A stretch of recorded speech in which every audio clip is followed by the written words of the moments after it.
सभी को जय मसीह की। हम पिछले काफ़ी समय से अनादिकाल के परमेश्वर के विषय को सीखते आ रहे हैं। आइए सर झुकाएं, एक बार फिर हम परमेश्वर के वचन की गहराई में पवित्र आत्मा के सामर्थ्य से और पवित्र आत्मा के प्रकाशन से हम सीखेंगे।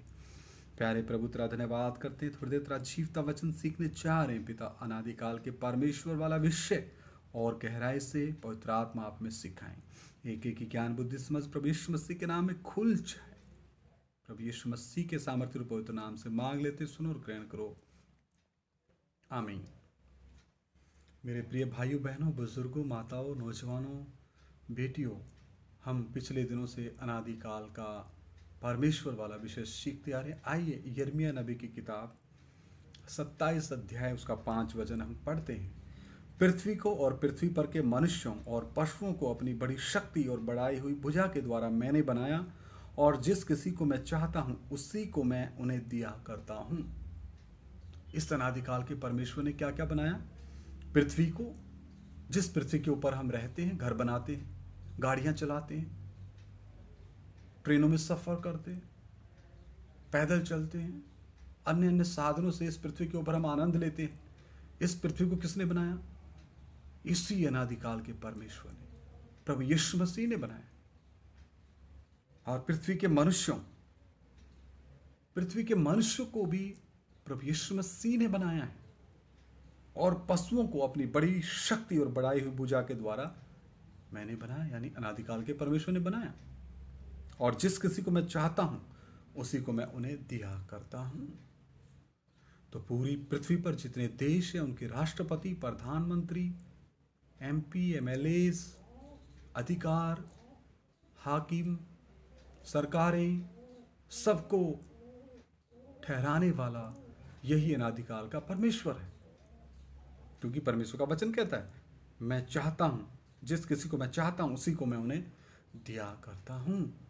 तो मेरे प्रिय भाइयों बहनों, इस अनादिकाल के परमेश्वर को जानिए, वचन पढ़िए, वचन के आईने में अपनी नजर दौड़ाइए, फिर हमें पता चलेगा कि हमारे जीवन में सचमुच परमेश्वर की एक योजना है।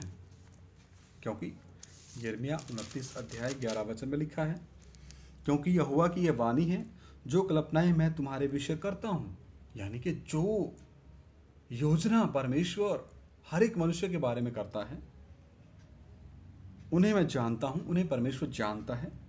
वे हानि की नहीं, हमारी हानि के लिए परमेश्वर कभी कोई योजना नहीं बनाता है, वरन कुशल ही की है। परमेश्वर की योजनाएं हमारे प्रति कैसी है?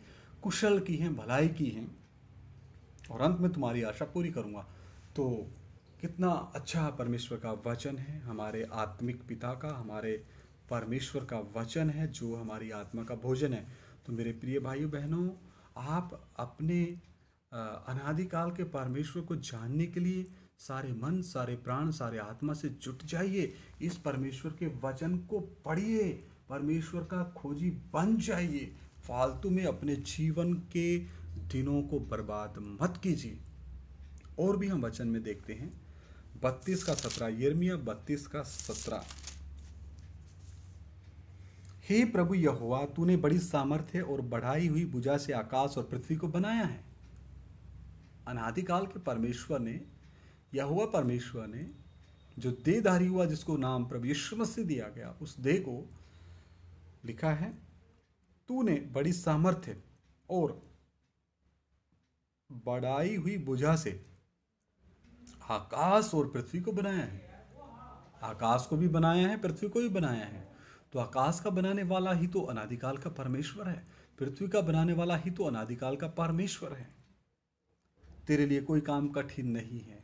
इस अनादिकाल के परमेश्वर के लिए एक भी काम कठिन नहीं है, क्योंकि वो सबसे पहला और सबसे आखिरी है।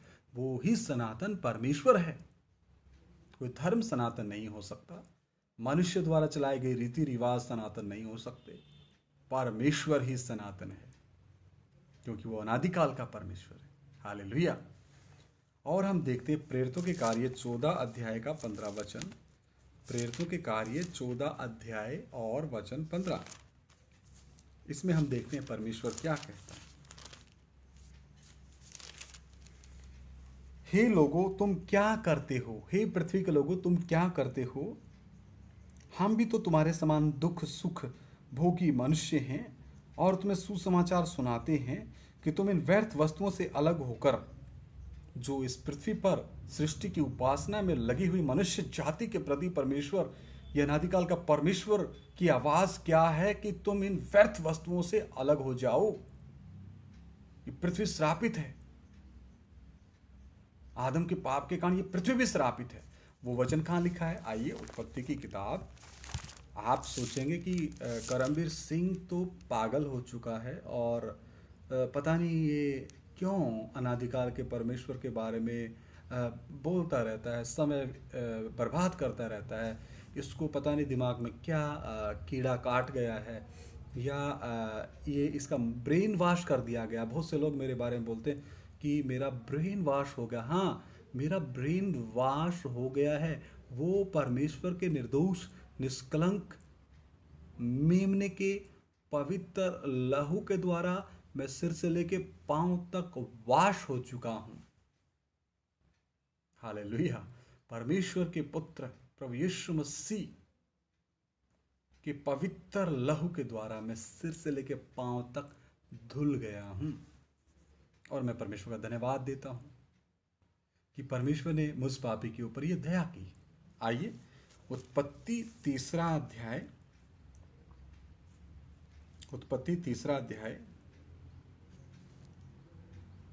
17 वचन पढ़ रहा हूं। और आदम से उसने कहा, परमेश्वर ने कहा, इसी अनादिकाल के परमेश्वर ने कहा, तूने जो अपनी पत्नी की बात सुनी और जिस वृक्ष के फल के विषय में मैंने तुझे आज्ञा दी थी कि तू उसे ना खाना, उसको तूने खाया है, इसलिए भूमि तेरे कारण श्रापित है। क्या है? भूमि तेरे कारण श्रापित है। तो हे मेरे भाइयों बहनों, श्रापित पृथ्वी की उपासना ना करो, सृष्टि की उपासना ना करो। और रोमियो की पत्री पहला अध्याय में भी ये बात स्पष्ट तौर पे परमेश्वर के पवित्र आत्मा ने लिख के दिया है। आइए वो भी पढ़ लेते हैं। आप लोग भी इसको पढ़िएगा, चेक बैक कीजिएगा और अपने जो शक हैं, अपने सवालों को संतुष्ट कर सकते हैं। रोमियो की पत्री पहला अध्याय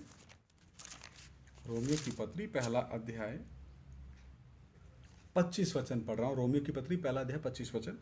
क्योंकि उन्होंने परमेश्वर की सच्चाई को बदलकर झूठ बना डाला। किसने? मनुष्यों ने, जो बड़े अपने आप को चालाक बोलते हैं, शातिर बन गए, क्योंकि संसार के ईश्वर के चलाए चलते हैं। शैतान की आत्मा के चलाए चलने वाले मनुष्य, उन मनुष्यों ने क्या किया? परमेश्वर की सच्चाई को बदलकर झूठ बना डाला और सृष्टि की उपासना की। किसकी उपासना की? सृष्टि की उपासना की और सेवा की, ना कि उस सृजनहार की जो सदा धन्य है। आमीन। ना कि उस सृष्टिकर्ता की जिसने सृष्टि को बनाया। और ये सृष्टि तो बहुत समय पहले से क्या है? श्रापित है। तो वापस हम प्रेरितों के कार्य 14 का 15 में आते हैं। प्रेरितों के कार्य 14 का 15 एक बार फिर हम उसके ऊपर मनन करेंगे। हे लोगों तुम क्या करते हो, हे पृथ्वी के लोगों, मेरे भाइयों बहनों, बुजुर्ग, माता पिताजी, नौजवान भाई बहनों, बेटियों, तुम क्या करते हो। हम भी तो तुम्हारे समान दुख सुख भोगी मनुष्य हैं। प्रेरित पौलुस उन लोगों को कहता है कि हम भी तो तुम्हारे समान दुख सुख भोगी मनुष्य हैं और तुम्हें सुसमाचार सुनाते हैं, यानी कि परमेश्वर का वचन तुम्हें सुनाते हैं कि तुम इन व्यर्थ वस्तुओं से अलग होकर, व्यर्थ वस्तुओं से, सृष्टि की उपासना से अलग होकर, मनुष्यों को परमेश्वर का दर्जा देने वाली बातों से अलग होकर जीवते परमेश्वर की ओर फिरो, जिसने स्वर्ग और पृथ्वी और समुद्र और जो कुछ उनमें है बनाया। अनादिकाल के परमेश्वर ने क्या क्या बनाया? स्वर्ग को बनाया, पृथ्वी को बनाया और समुद्र और जो कुछ उनमें है उनको बनाया। तो फिर आपसे मेरा सवाल है, जो रचता है वही तो सृजनहार है, सृष्टि करता है, और रची गई चीज सृष्टि है। तो परमेश्वर ने स्वर्ग को रचा, आकाश को रचा, पृथ्वी को रचा, पृथ्वी के ऊपर जो भी चीज़ें उसको रचा, समुद्र को रचा, समुद्र के अंदर जो भी चीज़ें हैं उसको रचा, मनुष्यों की आत्माओं को रचा। तो अब मनुष्यों को अपने सृष्टिकर्ता को अपना प्रभु और मुक्तिदाता करके ग्रहण करने में क्या समस्या है? बच जाइए, अपने पापों से मन फिराइए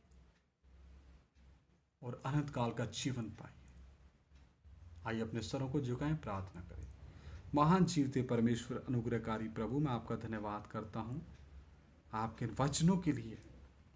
प्रभु, जो भी भाई बहन, बच्चे, बुजुर्ग, नौजवान, बेटी, भाई, बुजुर्ग माता, बुजुर्ग पिता, पूरे संसार में इस भाषा को समझने वाले जो भी सुने पिता, एक एक की बुद्धि समझ खोल दो प्रभु,